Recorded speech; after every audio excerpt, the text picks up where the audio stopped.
ഇവിടെ ബഹുമാനപ്പെട്ട മഹാനായ IPS ഓഫീസർ മലപ്പുറം ജില്ലാ SP ആയിരിക്കുമ്പോൾ നിർമ്മിച്ച മഹത്തായ കെട്ടിടമാണ്. നിങ്ങൾ എല്ലാവരും ഇപ്പോൾ അതിൻ്റെ വീഡിയോ ഫോട്ടോ ഒക്കെ എടുത്തിട്ടുണ്ടാവും. അപ്പോൾ ഇവിടെ നടന്ന കള്ളത്തരങ്ങളുടെയും ക്രിമിനൽ വിഷയങ്ങളുടെയും ഭാഗമായിട്ട് പോലീസിലെ തന്നെ ഉത്തരവാദിത്തപ്പെട്ടവരാണ് ഇങ്ങനൊരു കാര്യം നടന്നിട്ടുണ്ട് എന്ന് കുറച്ച് മുമ്പ് എന്നെ അറിയിക്കുന്നത്. ഈ നിർമ്മിച്ചിരിക്കുന്ന കെട്ടിടം ഞാൻ മനസ്സിലാക്കുന്നത് ഗവൺമെന്റിന്റെ ഒരു അനുമതിയും ഇതിനില്ല. കോട്ടക്കൽ മുനിസിപ്പാലിറ്റിയുമായി ബന്ധപ്പെട്ടപ്പോൾ അവർക്ക് അതിനെക്കുറിച്ചൊരു ധാരണയില്ല. അതുകൊണ്ടാണ് നേരിട്ടൊന്ന് വന്ന് പരിശോധിക്കാമെന്ന് വിചാരിച്ചത്.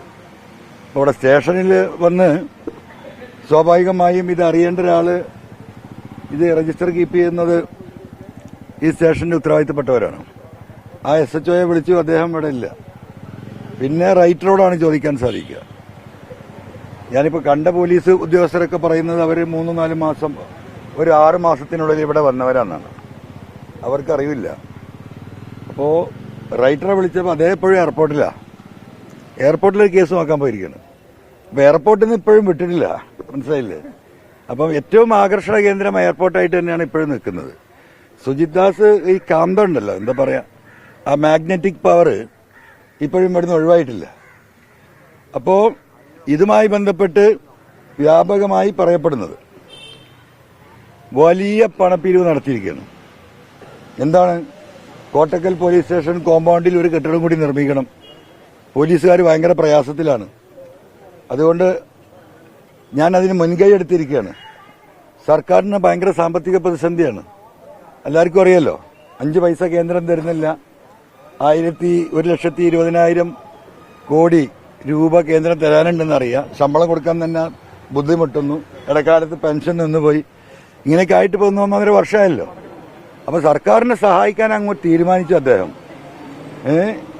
ഒരു സ്റ്റേഷനിൽ ഒതുങ്ങിയതുകൊണ്ട് മലപ്പുറം ജില്ലയിലെയും തൊട്ടടുത്ത കോഴിക്കോട് ജില്ലയിലെയും കോറി വ്യവസായികളൊക്കെ തൽക്കാലം രക്ഷപ്പെട്ടു. അദ്ദേഹം എല്ലാ പോലീസ് സ്റ്റേഷനുകളിലും ഇങ്ങനെ സപ്പോർട്ടിംഗ് കെട്ടിടങ്ങൾ കെട്ടാതിരുന്നത് ഈ നാടിന്റെ ഭാഗ്യമായി കാണുന്നു ഞാൻ. അപ്പോ ഇങ്ങനെ സ്വാഭാവികമായിട്ട് ഒരു SP വിളിക്കുകയാണ് ഒരു കോറി ഉടമയെ. അങ്ങനെ ഒരു കോട്ടക്കൽ ഒരു പോലീസ് സ്റ്റേഷന് ഒരു സപ്പോർട്ടിംഗ് ബിൽഡിംഗ് കെട്ടുന്നുണ്ട്, നിങ്ങൾ ഇത്ര ലക്ഷം രൂപ നൽകണം. സഹായിക്കണം എന്നില്ല, വാക്കൊന്നും അദ്ദേഹത്തിന് വരില്ല. പിന്നെ ഇവിടുത്തെ ഈ പറയുന്ന ഒന്നും അറിയാത്ത സാധാരണക്കാരായ കോട്ടക്കൽ, നമുക്കറിയാം മലപ്പുറം ജില്ലയിൽ തന്നെ വലിയൊരു കൊമേഴ്സ്യൽ സിറ്റിയായി മാറിയിരിക്കുക. ഒരുപാട് വ്യാപാര സമുച്ചയങ്ങളുണ്ട്. ഈ പരിസര പ്രദേശത്തെ വ്യാപാരികളോട് ഈ നാട് നീളെ കോടിക്കണക്കിന് രൂപ പിരിച്ചെടുത്തത് പോക്കറ്റിലാക്കാൻ ഉണ്ടാക്കിയ മറ്റൊരു പദ്ധതിയാണ് ഈ കാണുന്ന ഈ 2 മുറി ബിൽഡിംഗ്. അപ്പൊ ഈ വിഷയം ഇന്നലെ ബഹുമാനപ്പെട്ട DIG മലപ്പുറത്ത് നടത്തിയ മൊഴിയെടുപ്പിൽ ഈ വിഷയം പ്രത്യേകമായി തന്നെ എഴുതി കൊടുത്തിട്ടുണ്ട്. ഇങ്ങനെ ഒരു വൻ അഴിമതി പണമുണ്ടാക്കാനായിട്ട് SP-യുടെ ഭാഗത്തുനിന്നുണ്ടായിട്ടുണ്ട്. എന്റെ അന്വേഷണത്തിൽ ആ തരത്തിലുള്ള സർക്കാരിന്റെ ഒരു ഫണ്ടോ പെർമിറ്റോ ഒന്നുമില്ല. അപ്പോ ആ ബോർഡ് നിങ്ങൾ വായിച്ചിട്ടുണ്ടാവും. ഒരു ഫലകം അവിടെ സ്ഥാപിച്ചിട്ടുണ്ട്. അതിൽ നിന്ന് നിങ്ങൾ സൂചനയാണ്. സാധാരണ സർക്കാരിന്റെ കെട്ടിടങ്ങൾ ഉണ്ടാക്കുമ്പോൾ അതിന്റെ പെർമിഷന്, എങ്ങനെ ഫണ്ട് വന്നു, എത്ര രൂപ ചെലവഴിച്ചു, എല്ലാ കാര്യങ്ങളും ഉണ്ടാവും. ഇനി പൊതുവിൽ പിരിച്ചെടുത്തതാണെങ്കിൽ അത് പ്രത്യേകം ആ ഫലകത്തിൽ എഴുതണം, അത് പ്രദർശിപ്പിക്കണം. ആ പണം തന്ന ആളുകളുടെ ഡീറ്റെയിൽസ് വെളിപ്പെടുത്തണം. ഒന്നുമില്ല. അതായത് കഴിഞ്ഞ 3 ചില്ലാന വർഷക്കാലം ADGP അജിത് കുമാറിന്റെ ശിക്ഷനായി ഈ കൊള്ളക്കും കൊലക്കും ഈ തട്ടിപ്പിനും ഈ കള്ളക്കടത്തിനും ഒക്കെ കൂട്ടുനിന്ന് അതിന്റെ ഒരു നേർക്കാഴ്ചയായി, അതിന്റെ ഒരു സ്മാരകമായി ഒരു കെട്ടിടം കോട്ടക്കൽ അങ്ങാടിയിൽ പോലീസ് സ്റ്റേഷന്റെ മുറ്റത്ത് നിലനിൽക്കുകയാണ്. ഇതാണ് വെള്ളരിക്ക പട്ടണം എന്ന് പറയുന്നത്. ഇവരെന്താ മനസ്സിലാക്കിയത്? ഇത് ആരും ഒന്നും കാണില്ല. ലോകം അവസാനിക്കുന്നവരെ ADGP അജിത് കുമാർ, ഇവിടുത്തെ ADGPയും സുജിത് ദാസ്, അദ്ദേഹം റിട്ടയർ ചെയ്യുന്നവരെ ഇവിടെ SP-യും അതിന്റെ മോളെ എന്നോട് പറഞ്ഞതുപോലെ MLA-യുടെ വിനീത വിധേയനായി 25 വർഷം സേവനം ചെയ്ത് നിങ്ങളെ സഹായിക്കാൻ ഞാനുണ്ടാകുമെന്ന് പറഞ്ഞതുപോലെ തന്നെയാണ്. അതൊക്കെയാണ് ഇതിന്റെ സാക്ഷ്യപത്രം. ആ പറഞ്ഞതിന്റെ ബാക്കി പത്രമാണ്. എന്തുകൊണ്ട് പൊതുജനങ്ങളിൽ നിന്ന് പിരിച്ചെടുത്ത പണത്തിന്റെ വിവരങ്ങൾ ഇവിടെ ബോധ്യപ്പെടുത്തിയില്ല? ഇതൊരു വില്ലേജ് ഓഫീസിലോ ഒരു പഞ്ചായത്ത് ഓഫീസിലോ ഒരു സർക്കാർ ആശുപത്രിയുടെ മുറ്റത്തോ ആണെങ്കിൽ ആരത് കൈകാര്യം ചെയ്യുക? അതിനവിടുത്തെ പൊതുപ്രവർത്തകരുണ്ടാവും, അവിടുത്തെ പഞ്ചായത്ത് മെമ്പർമാരുണ്ടാകും, ആ നാടിലെ ഇതുമായി ബന്ധപ്പെട്ട ആളുകളുണ്ടാവും, അതിനൊരു കമ്മിറ്റി ഉണ്ടാകും, അതിനൊരു പിരിവുണ്ടാകും, അതിനൊരു കണക്കുണ്ടാകും. അതൊക്കെ സോഷ്യൽ ഓഡിറ്റിങ്ങിന് വിധേയമാണ്. ജനങ്ങൾക്ക് അതിൽ ഇടപെടാൻ കഴിയും, അത് അന്വേഷിക്കാൻ കഴിയും. ആ കമ്മിറ്റി ജനറൽ ബോഡി ഉണ്ടാവും, കണക്ക് അവതരിപ്പിക്കും. ഈ കെട്ടിടം നിർമ്മിച്ച് പൂർത്തിയാകുമ്പോൾ ഇത് നാട്ടിൽ നടക്കുന്നതല്ലേ? പോലീസ് സ്റ്റേഷന്റെ മുറ്റത്തേക്ക് ആരെങ്കിലും കയറി വരുമോ? കഴിഞ്ഞ 3-3.5 കൊല്ലത്തിന്റെ ഇടയ്ക്ക് എന്താണ് മലപ്പുറം ജില്ലയിലെ പോലീസ് സ്റ്റേഷനുകളുടെ അവസ്ഥ? മാന്യന്മാർക്ക് തിരിഞ്ഞു നോക്കാൻ പറ്റാത്ത ഈ പറയുന്ന സാമൂഹ്യ വിരുദ്ധരുടെ കേന്ദ്രങ്ങളാക്കി മാറ്റിയില്ലേ പോലീസ് സ്റ്റേഷനുകൾ? അപ്പൊ ആരും ഒന്നും അറിയില്ല. എന്തായാലും ഇങ്ങനെ ഒരു സംഭവം നടന്നിട്ടുണ്ട് എന്ന് എന്നെ അറിയിച്ച ഇവിടുത്തെ പൊതുപ്രവർത്തകർക്കും പോലീസ് ഉദ്യോഗസ്ഥർക്കും സത്യത്തിൽ ഈ നാട് അഭിവാദ്യം അർപ്പിക്കുകയാണ്. ബഹുമാനപ്പെട്ട മുഖ്യമന്ത്രിക്ക് ഈ വിഷയത്തെക്കുറിച്ച് വളരെ വിശദമായ ഒരു പരാതി നൽകും. ഇന്നലെ നൽകിയ പരാതിയിൽ ബഹുമാനപ്പെട്ട DIG ആ കാര്യത്തെക്കുറിച്ച് അന്വേഷിക്കും എന്ന് തന്നെയാണ് ഞാൻ മനസ്സിലാക്കുന്നത്.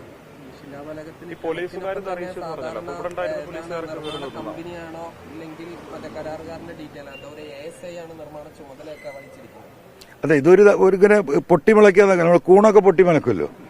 പൊട്ടിമുളക്കുന്ന കൂടിന്റെ ചുവട്ടിൽ ഞാൻ ഇന്ന ദിവസം സ്വയം പൂജാതിനായി എഴുതി വെക്കുമോ എന്ന് പറഞ്ഞതുപോലെ അല്ലാതെ ഇതെന്താണ്?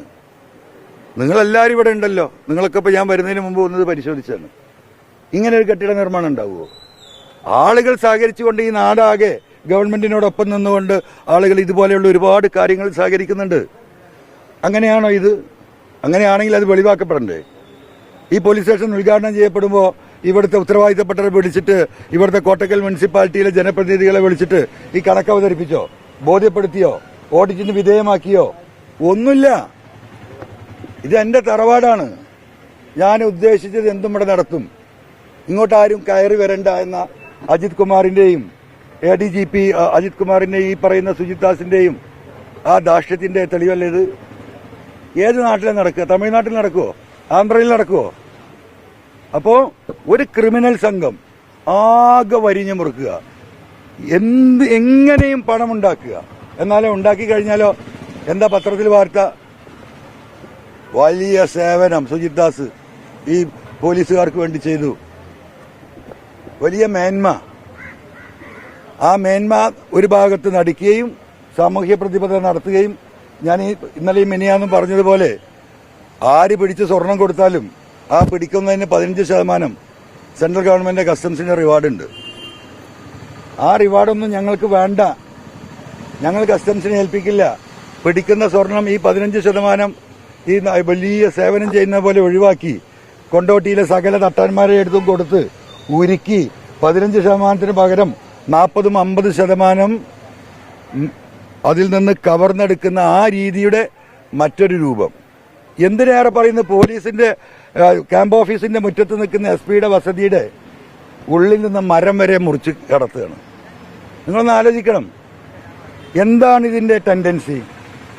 ഈ കോടികൾ മുഴുവൻ ഉണ്ടാക്കിയവര് ഈ പറയുന്ന സ്വർണ്ണക്കള്ളക്കടത്തുമായി ബന്ധപ്പെട്ട കോടാനകോടികളെ കണക്ക് ഞാൻ അവതരിപ്പിച്ച ഇപ്പൊ ഈ പറയുന്ന കോറികളിൽ നിന്നുള്ള മാസപ്പടി പിരിവ് ഒരു മാസത്തിൽ കോടാനകോടി ഉറുപ്പിക ADGP-ക്കും ഈ പറയുന്ന അജിത് കുമാറിനും അതുമായി ബന്ധപ്പെട്ട പോലീസുകാർക്കും കിട്ടുമ്പോൾ ഒരു 10,000-20,000 രൂപയുടെ ഒരു മരക്കഷ്ണം അതുകൂടി മുറിച്ച് കടത്തണമെങ്കിൽ ആ ഉദ്യോഗസ്ഥന്റെ മാനസികാവസ്ഥ നിങ്ങളൊന്ന് ആലോചിച്ച് എന്താ ചെയ്തോ വികാരം? അപ്പൊ അത് ടെൻഡൻസിയാണ്, രക്തത്തിൽ ചേർന്ന ടെൻഡൻസി, കളവിന്റെ. അതാണിത് പ്രതിഫലിക്കുന്നത്. എത്ര വലിയ പൈസക്കാരനായാലും അവന് കളവിന്റെ ടെൻഡൻസി മുമ്പുണ്ടായിരുന്നെങ്കിൽ ഒരു ഓഫീസിൽ ഒരു ടേബിളിൽ കയറിയാൽ ആ മേശപ്പുറത്ത് നല്ലൊരു പേന ഉണ്ടെങ്കിൽ അതെടുത്ത് പോക്കറ്റിലിടും. എത്ര കോടീശ്വരനായിട്ടും കാര്യമില്ല. കാരണം എന്താ? അവന്റെ ബ്ലഡിൽ അതുണ്ട്. അതാണ് SP ഓഫീസിലെ മരം മുറിച്ച് കടത്തിയതുമായി ബന്ധപ്പെട്ട് നമ്മൾ കൂട്ടി വായിക്കേണ്ടതുണ്ട്. ഇത്തരത്തിലുള്ള മുഖ്യമന്ത്രി സൂചിപ്പിച്ച പുഴുക്കുത്തുകള്, സാമൂഹ്യ വിരുദ്ധര്, അവരെ ശക്തമായി നിയമത്തിന്റെ മുന്നിൽ കൊണ്ടുവന്ന് ഈ പോലീസ് സ്റ്റേഷൻ നിർമ്മാണവുമായി ബന്ധപ്പെട്ട അഴിമതിയെക്കുറിച്ച് ഗവൺമെന്റ് അന്വേഷിച്ച് അതും ഈ അന്വേഷണ ഏജൻസിയുടെ പരിധിയിൽ ഉൾപ്പെടുത്തി തക്കതായ ശിക്ഷ മാതൃകാപരമായി നൽകണമെന്നാണ് ഈ വിഷയത്തെക്കുറിച്ച് എനിക്ക് പറയാനുള്ളത്. ഈ സംഭവത്തിലടക്കം ADGP അജിത് കുമാറും ആരോപണം നേരിടുന്നുണ്ട്. അദ്ദേഹം ഇപ്പോൾ അവധിയിൽ പോയിട്ടുണ്ട്. അദ്ദേഹത്തിന്റെ ഒരു സസ്പെൻഷൻ നിങ്ങൾ പ്രതീക്ഷിക്കുന്നുണ്ടോ? അദ്ദേഹത്തിന്റെ സസ്പെൻഷനല്ല ഞാൻ പ്രതീക്ഷിക്കുന്നത്. അദ്ദേഹത്തിന്റെ ഡിസ്മിസലും അതിൽ നിന്ന് പിന്നീട് ജയിലിലേക്കുള്ള യാത്രയാണ് ഞാൻ പ്രതീക്ഷിക്കുന്നത്. സസ്പെൻഷൻ എന്താ? അത് ഏത് നിമിഷവും ആർക്കും കിട്ടാവുന്ന ഒരു കാര്യമാണ്. അതിലേ ഇത് അവസാനിക്കുകയുള്ളൂ. അത് ഈ സർക്കാരിന്റെ ഭാഗത്തുനിന്നുണ്ടാകും. എന്ത് സംശയം? എന്താ നിങ്ങൾക്ക് ഇപ്പോഴും സംശയം? ഈ സർക്കാർ നടപടിയെടുക്കുന്നു എന്നതിന്റെ ഏറ്റവും വലിയ തെളിവല്ലേ സുജിത് ദാസുമായി ബന്ധപ്പെട്ട് സസ്പെൻഷൻ ഉണ്ടായത്? ഞാൻ ഇന്ന് മാമി കേസുമായി ബന്ധപ്പെട്ട് അവിടെ പോയപ്പോ അവർ പ്രതീക്ഷയിലാണ്. അവിടെ സ്റ്റേറ്റ് ക്രൈംബ്രാഞ്ചിന്റെ ഒരു പ്രത്യേക അന്വേഷണ സംഘം ഉണ്ടാക്കി IG-യുടെ കോഴിക്കോട് ക്രൈംബ്രാഞ്ച് IG-യുടെ നേതൃത്വത്തിൽ അന്വേഷണത്തിന്റെ പ്രഥമഘട്ടത്തിലേക്ക് കിടക്കുകയാണ്. അങ്ങനെ ഓരോന്നും ഇവിടെ നടന്നുകൊണ്ടിരിക്കുന്നു. ബഹുമാനപ്പെട്ട IG ഇന്നലെ 9 മണിക്കൂറോളം എന്റെ സ്റ്റേറ്റ്മെന്റ് എടുത്തത്. അദ്ദേഹം സ്വന്തം അദ്ദേഹത്തിന്റെ കൈപ്പടയിൽ ഇരുന്നാണ് ഈ സ്റ്റേറ്റ്മെന്റ് മുഴുവൻ എഴുതിയെടുത്തത്. ഇതൊന്നും കേരളത്തിന്റെ പോലീസ് ചരിത്രത്തിൽ ഉണ്ടാകാത്ത കാര്യങ്ങളാണ്. 1 മണിക്കൂറോ 10 മിനിറ്റോ അല്ല, 9ഓളം മണിക്കൂറുകൾ. അപ്പോ വളരെ സീരിയസ് ആയിട്ട് ഗവൺമെന്റും മുഖ്യമന്ത്രിയും ഈ വിഷയത്തെ കൈകാര്യം ചെയ്തുകൊണ്ടിരിക്കുകയാണ്. അതിൽ ഈ പറയുന്ന വിഷയങ്ങളൊക്കെ കടന്നു വരിക തന്നെ ചെയ്യും. ഉപ്പ് തിന്നവൻ വെള്ളം കുടിച്ചിരിക്കും. കുടിക്കുക മാത്രമല്ല, അവനത് ഛർദ്ദിക്കും ചെയ്യും. യാതൊരു തർക്കവും നിങ്ങൾ കരുതണ്ട. അല്ല, ഇപ്പൊ ഒരു വിജിലൻസ് ഇപ്പൊ വേണ്ട. ഈ സ്പെഷ്യൽ ഇൻവെസ്റ്റിഗേഷൻ ടീം തന്നെ ഇത് പരിശോധിക്കട്ടെ. അതിന് ശേഷിയുള്ളവരാണല്ലോ ഇപ്പൊ പരിശോധിക്കുന്നത്. MLA ഒരു ഗൺ ലൈസൻസ് കൊടുത്തിരുന്നല്ലോ ജില്ലാ കളക്ടർ. അത് അതിന്റെ പ്രോസസ്സിലാണ്. കിട്ടിയ വിവരം അറിയിക്കുക. ഗണ്ണ് കിട്ടുന്നതന്നെ പ്രതീക്ഷ. അല്ല, ഗണ്ണില്ലാതെ ഈ ഗണ്ണുകളായിട്ട് മുട്ടാൻ പറ്റില്ലല്ലോ, അറിയാലോ. ഒരുപാട് ആരോപണങ്ങൾ വന്നപ്പോഴേ പിന്തുണ കൂടി വരുന്നുണ്ടല്ലോ. അപ്പൊ ഇനി ഗണ്ണ് ആവശ്യം വരുമോ? അല്ല, പിന്തുണയുടെ വിഷയമല്ല. ഞാൻ ഗണ്ണ് വാങ്ങുന്നതിന്റെ കാര്യം ചോദിച്ചു. പേടിച്ചിട്ടാണ് നിങ്ങളെ കൂട്ടത്തിൽ ആരും ചോദിച്ചു? പേടിയുണ്ടെങ്കിൽ പണിക്കിറങ്ങൂലല്ലോ. നമ്മളെ ഞെക്കാൻ വരുന്നവന്റെ അടുത്ത് ഒരുത്തനെങ്കിലും തിരിച്ചു കൊടുക്കാമല്ലോ. അത്രേ ഉദ്ദേശിച്ചിട്ടുള്ളൂ. പേടിക്കുകയാണെങ്കിൽ വീട്ടിലിരുന്നാൽ പറയും, ഈ പണിയൊക്കെ എടുക്കണോ?